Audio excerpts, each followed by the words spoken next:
नमस्कार और हमारी आज की खास बातचीत में स्वागत है। कभी ऐसा होता है कि कुछ पढ़ा, लगा सब समझ आ गया और फिर कुछ दिन बाद बिल्कुल सफाचट या घंटों रटा और इम्तिहान में कुछ याद ही नहीं आया। अगर हाँ, तो भाई ये सिर्फ आपके साथ नहीं होता। आज हम सीखने की इसी जद्दोजहद पर बात करेंगे और देखेंगे कि विज्ञान इस बारे में क्या कहता है। हमारे पास एक बहुत ही दिलचस्प किताब है, make it stick, the science of successful learning. उसके कुछ खास हिस्से हैं। इसे दो जाने-माने संज्ञानात्मक वैज्ञानिकों और एक कहानीकार ने मिलकर लिखा है। हमारा मकसद उन वैज्ञानिक तरीकों को समझना जिनसे सीखना वाकई में असरदार बने, लंबे समय तक टिके, और उन आम तरीकों को भी परखना जो हम सब खूब इस्तेमाल करते हैं पर शायद वो उतने काम के हैं ही नहीं। ये चर्चा सबके काम की है जो सीखना बेहतर करना चाहते हैं। बिल्कुल सही कहा। अक्सर हमें लगता है ना कि ज्यादा मेहनत मतलब ज्यादा सीखना, हाँ। या फिर जो तरीका आसान लगे बस वही सबसे अच्छा है। लेकिन सीखने का जो विज्ञान है वो कुछ और ही कहानी बताता है। ये किताब हमें याद दिलाती है कि देखिए, सीखने की जिम्मेदारी तो हमारी अपनी है, और कुछ आसान से लगने वाले पर असल में ज्यादा असरदार बदलावों से हम अपने सीखने का पूरा तरीका बदल सकते हैं। तो चलिए इस स्रोत सामग्री की गहराइयों में उतरते हैं और देखते हैं कि सीखने के कौन से नुस्खे सच में काम करते हैं और कौन से सिर्फ कह लीजिए वहम है। हाँ, तो शुरुआत करते हैं कुछ सबसे बड़े वहमों से, वो गलतफहमियां जो सीखने में रुकावट बनती हैं और जिनके बारे में ये किताब हमें आगाह करती है। पहली और शायद सबसे आम, किसी चीज को बार बार पढ़ना, मतलब री रीडिंग, कि यही सीखने का सबसे पक्का तरीका है। मुझे तो याद है स्कूल कॉलेज में तो यही गुरु मंत्र था। हाँ बिल्कुल, और ये सुनने में बड़ा लॉजिकल भी लगता है ना। और स्रोत भी यही बताता है कि सर्वे में 80% से ज्यादा कॉलेज छात्र इसी तरीके पर मतलब भरोसा करते हैं। लेकिन रिसर्च बिल्कुल साफ दिखाती है कि एक तो इसमें समय बहुत लगता है, और दूसरा इससे जो याद होता है ना वो ज्यादा देर टिकता नहीं। होता यह है कि बार बार पढ़ने से हमें वो चीज जानी पहचानी सी लगने लगती है, एक तरह की फेमिलियरिटी। अच्छा। और हम इसी फेमिलियरिटी को गलती से समझ बैठते हैं कि हाँ, हमें मास्टरी हो गई। ये एक बहुत बड़ा भ्रम है। किताब इसे जानने का भ्रम या इल्यूजन ऑफ नोइंग कहती है। मतलब घंटों किसी चैप्टर को बार बार पढ़ते रहने से शायद हम सिर्फ अपना टाइम खराब कर रहे हैं। क्या इसका कोई सबूत भी है? अरे बिल्कुल। स्रोत में मनोवैज्ञानिक एंडिल टुलविंग के एक बहुत पुराने क्लासिक प्रयोग का जिक्र है। लोगों को कुछ संज्ञा शब्दों के जोड़े याद करने थे, नाउन्स के पेयर्स। कुछ ने सिर्फ एक बार पढ़ा, कुछ ने 3 बार, कुछ ने 6 बार। बाद में जब सबको वो शब्द याद करने को कहा गया तो पता है क्या हुआ? क्या? जिन्होंने 6 बार पढ़ा था उनका प्रदर्शन उन लोगों से कुछ खास बेहतर नहीं था जिन्होंने सिर्फ 1 या 3 बार पढ़ा था। है? सच में? हाँ, सोचिए, मतलब बार बार दोहराने से समझ या याददाश्त में कोई खास फर्क नहीं पड़ा। हाँ, ये जरूर है कि अगर आप आज कुछ पढ़ें और फिर कुछ दिन बाद उसे दोबारा पढ़ें, मतलब बीच में गैप दें, स्पेसिंग करें, तो फायदा होता है। अच्छा। लेकिन एक ही बार में लगातार पढ़ते जाना वो लगभग बेकार है। ये तो चौंकाने वाली बात है, मतलब जो हम सब करते आए हैं। अच्छा, दूसरी बड़ी गलतफहमी, एक ही चीज का लगातार अभ्यास करना, मैस्ड प्रैक्टिस, जिसे हम आम भाषा में रट्टा मारना कहते हैं। खासकर इम्तिहान से ठीक पहले वो रात भर जाग कर पढ़ना, वो कितना कारगर है? हाँ, ये मास्ड प्रैक्टिस या क्रैमिंग, ये भी बहुत ही आम है। और सच कहूं तो इससे थोड़े समय के लिए, जैसे मान लीजिए अगले दिन परीक्षा है, तो शायद कुछ फायदा दिख भी जाए। हाँ, लगता तो है कि सब याद हो गया है। लगता है, लेकिन वो याददाश्त बहुत कच्ची होती है, और जितनी तेजी से आती है उतनी ही तेजी से चली भी जाती है।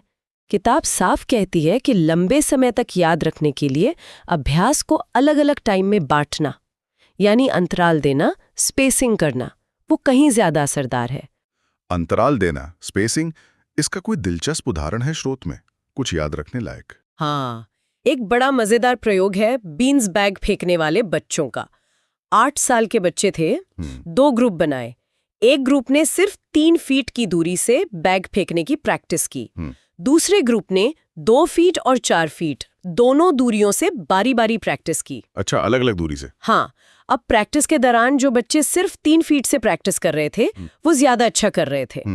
लेकिन 12 हफ्ते बाद जब सबकी फाइनल परीक्षा 3 फीट की दूरी से ली गई, तो जिन बच्चों ने मिली-जुली दूरी की 2 फीट और 4 फीट से प्रैक्टिस की थी, उनका प्रदर्शन कहीं ज्यादा बेहतर निकला। अरे वाह। हाँ, तो ये दिखाता है कि अभ्यास में थोड़ी मुश्किल या थोड़ी वैरायटी लाना, भले ही शुरू में लगे कि परफॉर्मेंस गिर रही है, लंबे समय में ज्यादा फायदा देता है। वो आजकल तो बहुत सुनने में आती है सीखने की शैलियां, लर्निंग स्टाइल्स, कि भाई कोई देखकर सीखता है विजुअल लर्नर, कोई सुनकर ऑडिटरी लर्नर, कोई करके काइनेस्थेटिक लर्नर। इस बारे में किताब क्या कहती है? देखिए, ये आइडिया है तो बहुत पॉपुलर, बहुत ज्यादा।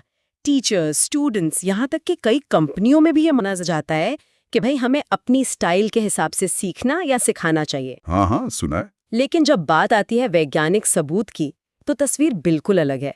स्रोत 2008 की एक बड़ी डिटेल्ड समीक्षा, एक रिव्यू का जिक्र करता है। उसने इस फील्ड की सारी रिसर्च को खंगाला और पाया कि इस दावे के पीछे कोई ठोस वैज्ञानिक सबूत है ही नहीं। मतलब ऐसा कोई पक्का प्रूफ नहीं है कि अगर पढ़ाने का तरीका स्टूडेंट की पसंदीदा स्टाइल से मैच कर दिया जाए तो सीखना बेहतर हो जाएगा। ओह, तो इसका मतलब ये हुआ कि हमें खुद को ऐसे लेबल नहीं करना चाहिए कि मैं तो विजुअल लर्नर हूं या मैं ऑडिटरी। बिल्कुल। किताब का तर्क यही है कि हम सब अपनी सारी इंद्रियों, सारी क्षमताओं का इस्तेमाल करके सीखते हैं। खुद को एक ही स्टाइल तक बांध लेना तो असल में अपने सीखने की ताकत को कम करना है। हमें अपनी सारी intelligence, logical, special, musical, interpersonal, जैसा कि हार्वर्ड गार्डनर ने कहा था अपने मल्टीपल इंटेलिजेंस सिद्धांत में। हालांकि स्रोत ये भी कहता है कि गार्डनर के सिद्धांत का भी कोई पुख्ता एम्पिरिकल सबूत कम है। तो उन सब का इस्तेमाल करना चाहिए। असली महारत तब आती है जब हम जानकारी को कई तरीकों से प्रोसेस करते, सिर्फ एक पसंदीदा तरीके से नहीं। ठीक है, तो हमने देखा कि बार बार पढ़ना, रटना और सिर्फ अपनी लर्निंग स्टाइल के भरोसे रहना, ये उतने कारगर नहीं है। तो फिर असरदार क्या है? किताब एक बड़े ही दिलचस्प आइडिया पर जोर देती है, वांछनीय कठिनाइयाँ, डिजायरेबल डिफिकल्टीज। ये सुनने में थोड़ा अजीब सा है, कठिनाई और वो भी वांछनीय, मतलब चाहिए। इसका क्या मतलब है? इसका सीधा सा मतलब है कि सीखने की प्रक्रिया अगर थोड़ी मुश्किल हो, अगर हमारे दिमाग को थोड़ी ज्यादा मेहनत करनी पड़े, तो वो सीखना ज्यादा मजबूत और ज्यादा टिकाऊ होता है। आसान लगने वाले तरीके अक्सर हमें बस सतह पर रखते हैं। अच्छा। जबकि थोड़ी सी चुनौती हमें गहराई तक ले जाती है। और इसी सिद्धांत पर आधारित हैं वो रणनीतियां जो सच में काम करती हैं। पहली और शायद सबसे जरूरी रणनीति है पुनः प्राप्ति अभ्यास, रिट्रीवल प्रैक्टिस, या आम भाषा में कहें तो खुद को परखना, टेस्टिंग। खुद को परखना मतलब टेस्ट देना। हम तो अक्सर टेस्ट को सीखने का अंत मानते हैं, ये जांचने के लिए कि कितना सीखा। हाँ, पर यहाँ नजरिया बिल्कुल अलग है। रिट्रीवल प्रैक्टिस का मतलब है सीखी हुई जानकारी को अपनी मेमोरी से वापस लाने की कोशिश करना, उसे याद करना। ये सिर्फ ये जानने के लिए नहीं है कि हमें क्या याद है और क्या नहीं, बल्कि याद करने का ये जो काम है ना, ये एफर्ट, ये खुद सीखने की प्रक्रिया को मजबूत बनाता है। आप जितनी ज्यादा मेहनत से कोई जानकारी याद करते हैं, बशर्ते आप आखिर में याद कर पाएं, वो जानकारी आपकी मेमोरी में उतनी ही गहरी बैठती है। ये बार बार पढ़ने से बिल्कुल उल्टा है। वहां आप जानकारी बाहर से अंदर ले रहे हैं, यहाँ आप अंदर से बाहर निकाल रहे हैं। क्या इसका असर वाकई इतना ज्यादा होता है? कोई उदाहरण है इसका? हाँ, बिल्कुल। स्रोत इलिनॉइस के कोलंबिया मिडिल स्कूल के एक अध्ययन का जिक्र करता है। 8वीं क्लास के साइंस स्टूडेंट्स थे।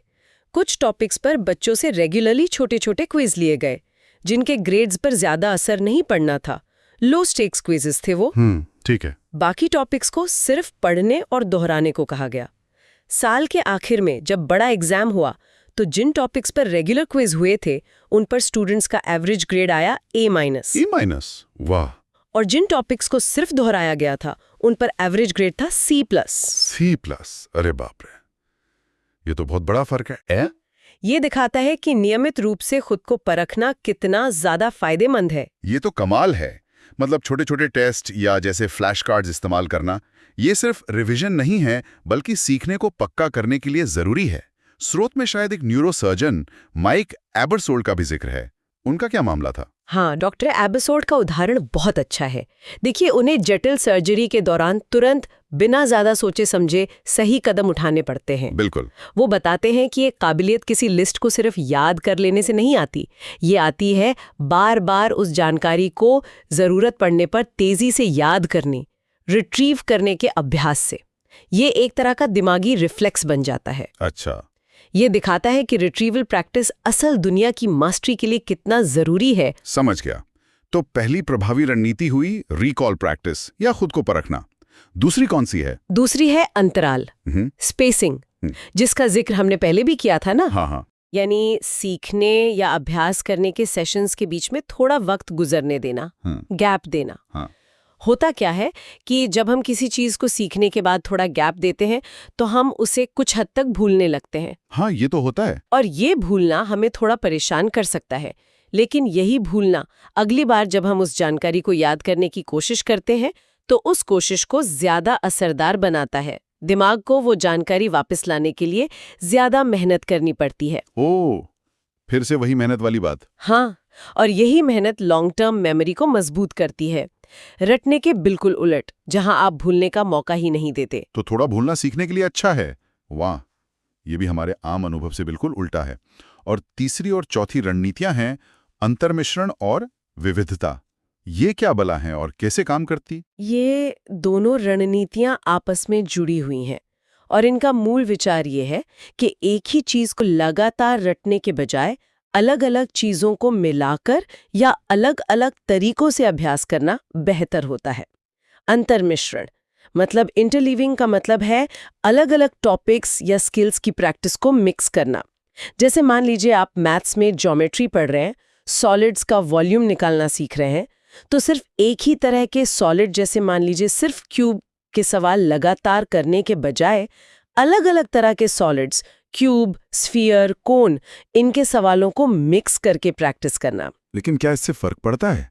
प्रैक्टिस के दौरान तो शायद एक ही तरह के सवाल करना आसान लगे, ज्यादा स्कोर आए। प्रैक्टिस के दौरान मुश्किल लग सकता है, स्कोर कम भी आ सकता है, लेकिन सीखने पर फर्क बहुत बड़ा पड़ता है। स्रोत एक स्टडी बताता है जिसमें जिन स्टूडेंट्स ने अलग अलग तरह के ज्योमेट्री प्रॉब्लम्स को मिक्स करके इंटरलीव्ड प्रैक्टिस किया, उन्होंने फाइनल टेस्ट में उन स्टूडेंट्स के मुकाबले 215% बेहतर परफॉर्म किया जिन्होंने एक ही तरह के प्रॉब्लम्स को एक साथ ग्रुप में ब्लॉक्ड प्रैक्टिस किया था। 215%? ये तो जबरदस्त है। हाँ, और मजे की बात यह है कि प्रैक्टिस के दौरान वो जो मिक्स वाला ग्रुप था उनके नंबर कम थे। कमाल है। ये फिर से वही वांछनीय कठिनाई वाली बात हो गई। बिल्कुल। और विविधता, वेरिएशन, ये इंटरलीविंग से कैसे अलग है? विविधता का मतलब है एक ही स्किल की प्रैक्टिस अलग अलग सिचुएशन या कॉन्टेक्स्ट में करना।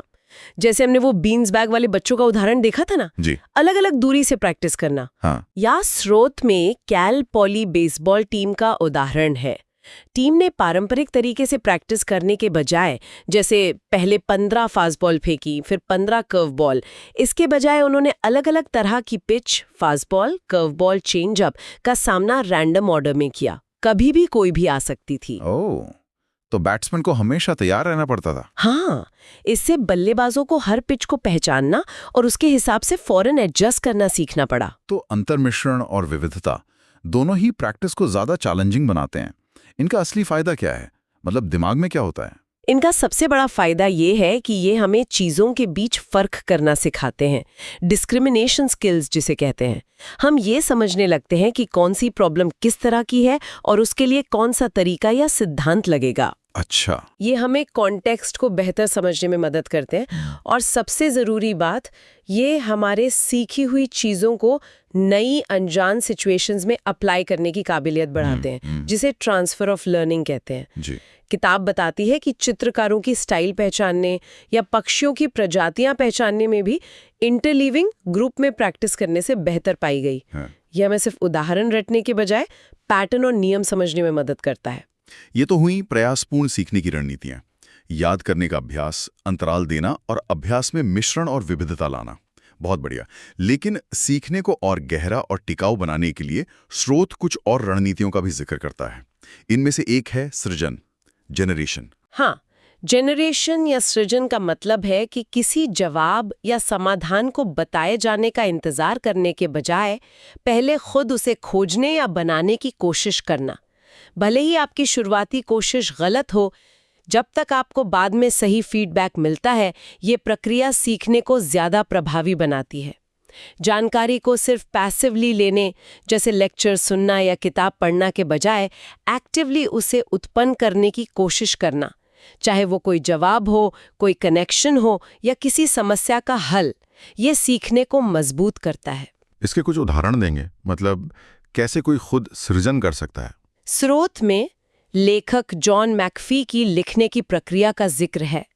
वो मजाक में उसे भयानक उगलना, ऑफुल ब्लर्टिंग कहते हैं। भयानक उगलना? हाँ, मतलब पहले बिना सोचे समझे बस विचारों को कागज पर उतार देना, चाहे वो कितना भी बिखरा हुआ क्यों ना हो।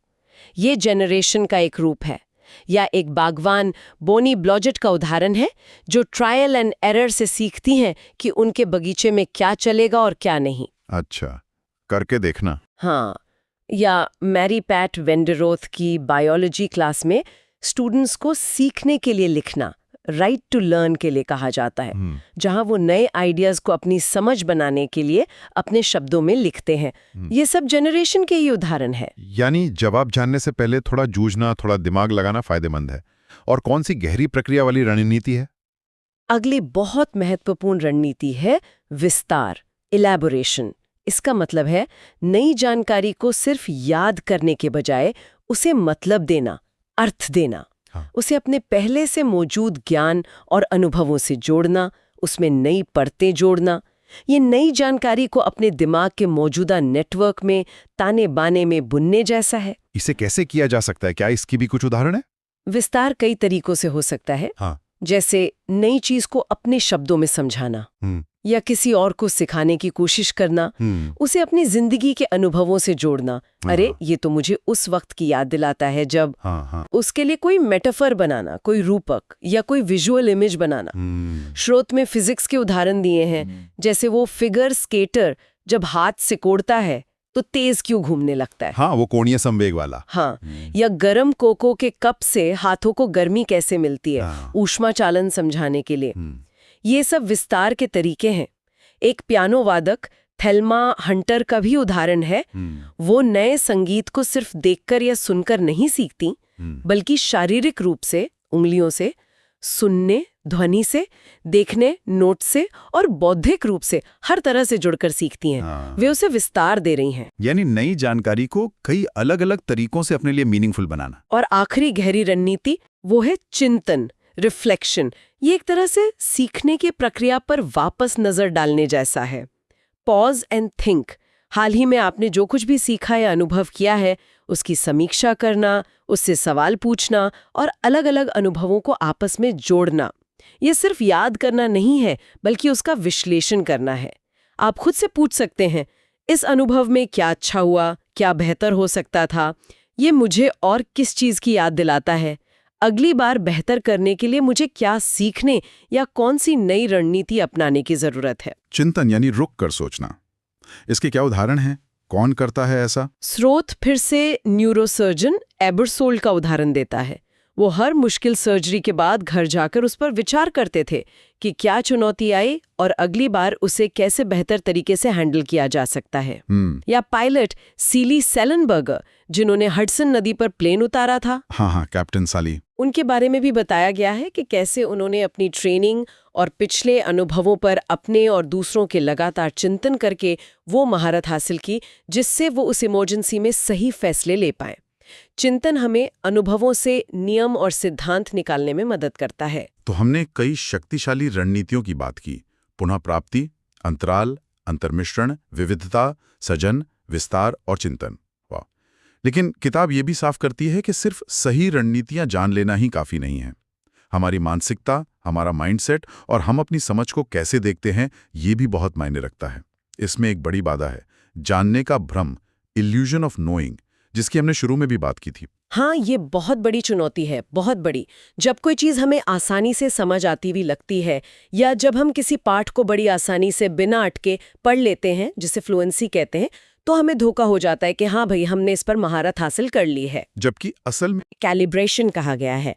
और जैसा हमने देखा, इसका सबसे अच्छा तरीका क्या है? खुद को परखना, टेस्टिंग। बिल्कुल, टेस्टिंग हमें बताती है कि हम वास्तव में क्या जानते हैं और क्या नहीं, ना कि हमें क्या लगता है कि हम जानते हैं। और इसी से जुड़ा है वो डनिंग-क्रूगर प्रभाव। हाँ, सुना इसके बारे में। जो बताता है कि जो लोग किसी चीज में कम कुशल होते हैं, वे अक्सर अपनी क्षमता को ज्यादा आंकते हैं, क्योंकि उनमें अपनी कमियों को पहचानने की कुशलता ही नहीं होती। तो अपनी समझ पर थोड़ा शक करना और उसे परखते रहना जरूरी है। अच्छा, और मानसिकता की बात करें तो स्रोत विकास मानसिकता यानी ग्रोथ माइंडसेट पर भी जोर देता है। बिल्कुल, ये कैरल ड्वेक का बहुत मशहूर काम है। किताब बताती है कि जो लोग ये मानते हैं कि उनकी बुद्धि या काबिलियत पत्थर की लकीर नहीं है, बल्कि मेहनत, सही रणनीतियों और सीखने से बढ़ाई जा सकती है, उसे कहते हैं ग्रोथ माइंडसेट। ऐसे लोग चुनौतियों का सामना करने, गलतियों से सीखने और ज्यादा मेहनत करने के लिए तैयार रहते हैं। इसके उलट जो लोग मानते हैं कि उनकी काबिलियत जन्मजात है, फिक्स्ड माइंडसेट, वे अक्सर मुश्किलों से बचते हैं, क्योंकि उन्हें लगता है कि फेल होने का मतलब है कि उनमें काबिलियत ही नहीं है। हाँ, ये तो देखा है। इसलिए किताब कहती है कि सीखने की प्रक्रिया में कोशिश की, एफर्ट की और सही स्ट्रैटेजी की तारीफ करना ज्यादा जरूरी है, ना कि सिर्फ ये कहना कि तुम तो बड़े इंटेलिजेंट हो। प्रयास की प्रशंसा, प्रतिभा की नहीं। ठीक है। और आखिर में सफल सीखने वाले एक और काम करते हैं। वे संरचना बनाते हैं और नियम सीखते हैं। ये क्या है? हाँ, ये एक तरह से गहरी समझ का नतीजा है। जो लोग असरदार तरीके से सीखते हैं, वे नई जानकारी से सिर्फ फैक्ट्स या उदाहरण याद नहीं करते, बल्कि वे उनमें से मुख्य आइडियाज, उनके पीछे छिपे सिद्धांत और नियम निकालते हैं, अंडरलाइंग रूल्स। वे इस नई जानकारी को अपने पहले से मौजूद ज्ञान के साथ जोड़कर एक मानसिक मॉडल बनाते हैं, एक स्ट्रक्चर। अच्छा, एक तरह का खाका। हाँ, एक खाका। इससे उन्हें पता चलता है कि ये जानकारी कैसे काम करती है और इसे नई सिचुएशंस में कैसे लागू किया जा सकता है। स्रोत में एक निवेशक ब्रूस हेनरी का काफी डिटेल्ड उदाहरण है। वो कैसे अलग अलग तरह के निवेशों, रियल एस्टेट, दिवालिया कंपनियों के बॉन्ड्स वगैरह के अपने अनुभवों से आम नियम और सिद्धांत निकालते हैं और फिर उन्हें नई जटिल स्थितियों में लागू करते हैं। वे सिर्फ तथ्यों को नहीं रटते, बल्कि पैटर्न और सिद्धांत समझते हैं। तो आज की इस गहरी बातचीत से ये तो बिल्कुल साफ है कि मेक इट स्टिक हमें सिखाती है कि प्रभावी सीखना अक्सर हमारी सहज बुद्धि या हमारी आदतों के एकदम उलट होता है। जिन तरीकों को हम सबसे ज्यादा इस्तेमाल करते हैं, जैसे बार बार पढ़ना या रटना, वो अक्सर सबसे कम असरदार होते हैं। बिल्कुल सही। असली कुंजी है सीखने को थोड़ा प्रयासपूर्ण बनाना, उसमें वो वांछनीय कठिनाइयां शामिल करना। मुख्य रणनीतियां जिन्हें हमने आज समझा, वे हैं जानकारी को याद करने का प्रयास करना, रिट्रीवल प्रैक्टिस, अभ्यास के बीच गैप देना, स्पेसिंग, अलग-अलग चीजों को मिलाना, इंटरलीविंग और अभ्यास में विविधता लाना, वेरिएशन। हाँ, जवाब जानने से पहले खुद समाधान खोजना, जेनरेशन, नई जानकारी को अपने मौजूदा ज्ञान से जोड़ना, इलैबोरेशन, और अपने सीखने पर सोचना विचारना, रिफ्लेक्शन। और इन रणनीतियों के साथ साथ ये मानना भी जरूरी है कि हम अपनी क्षमता को बढ़ा सकते हैं, ग्रोथ माइंडसेट, और अपनी समझ का ईमानदारी से आकलन करना, कैलिब्रेशन, कितना महत्वपूर्ण है ताकि हम वो जानने के भ्रम का शिकार ना हो। हाँ, और सबसे अच्छी बात यह है कि ये सिर्फ किताबी बातें नहीं हैं। इन्हें कोई भी किसी भी उम्र में, किसी भी फील्ड में, चाहे वो स्कूल या कॉलेज का स्टूडेंट हो, कोई प्रोफेशनल हो जो नई स्किल सीखना चाहता हो, या कोई भी जो बस अपनी जिज्ञासा के लिए कुछ नया सीख रहा हो, वो तुरंत लागू कर सकता है। सीखना एक कला है, एक विज्ञान है, और सबसे बढ़कर एक स्किल है जिसे सही तरीकों से बेहतर बनाया जा सकता है। वाकई, ये जानकारी तो सीखने के प्रति हमारा पूरा नजरिया ही बदल सकती है। और अंत में सभी सुनने वालों के लिए एक विचार छोड़ जाते हैं। अगर सीखने के बारे में हमारी सहज समझ और हमारी पसंदीदा रणनीतियां अक्सर इतनी गलत होती हैं, जैसा कि स्रोत सामग्री से पता चलता है, तो हमारे अपने दिमाग के काम करने के तरीके, हमारे याददाश्त या हमारे फैसले लेने की प्रक्रिया के बारे में और कौन सी आम धारणाएं या विश्वास भ्रामक हो सकते हैं? सोचने वाली बात है। और हम अपनी सोच और सीखने को रोजमर्रा की जिंदगी में ज्यादा प्रभावी बनाने के लिए निष्पक्ष जांच और परख का इस्तेमाल कैसे कर सकते हैं, जैसे नियमित रूप से अपने ज्ञान को टेस्ट करना या अपने विचारों पर सवाल उठाना। इस पर विचार जरूर करें।